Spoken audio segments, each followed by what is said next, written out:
বাংলাদেশে গত কয়েকদিন ধরে যে হিন্দুদের ওপরে অত্যাচার চড়ার অভিযোগ এবং তার সঙ্গে সঙ্গে চিন্ময় কৃষ্ণ দাসকে গ্রেফতারের প্রতিবাদে তোলপাড় বাংলাদেশ।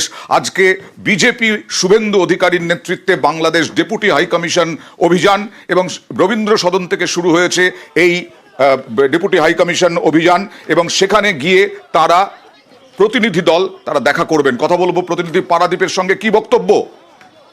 দেখো, ঠিক এই মুহূর্তে যেমনটা তুমি বলছিলে, সোমবার বাংলাদেশের চট্টগ্রামে গ্রেফতার হয়েছেন চিন্ময় কৃষ্ণ দাস এবং তার প্রতিবাদে কিন্তু আজ কলকাতা শহরের এক্সাইজ মোড় থেকে বাংলাদেশ হাই কমিশন অফিস সেখানে মিছিল করছেন, প্রতিবাদ মিছিল করছেন রাজ্যের বিরোধী দলনেতা শুভেন্দু অধিকারী এবং তার থেকে শুভেন্দু অধিকারী নয়, তার সঙ্গে বিজেপির যারা নেতৃত্ব তারাও রয়েছেন। আমরা বিধায়ক অশোক দিন্দা রয়েছেন, অগ্নিমিত্র পালকে দেখা যাচ্ছে, শিখা সাহা তিনি রয়েছেন। অর্থাৎ বোঝাই যাচ্ছে যে যেমনটা তুমি বলছিলে যে একদিকে যখন বাংলাদেশে এই ইস্যুতে উত্তাল, যেমন কলকাতা রাজপথে কিন্তু আজ সেই আন্দোলনের ঢেউ আছে ফেলার জন্য শুভেন্দু অধিকারী তিনি এক্সাইজ মোড় থেকে বাংলাদেশ হাই কমিশন অফিস সেই অবধি পদযাত্রা করছেন এবং সেখানে গিয়ে বাংলাদেশ হাই কমিশনে একরকম যেমন দলের তরফ থেকে স্মারকলিপি দেওয়া হবে, অন্যদিকে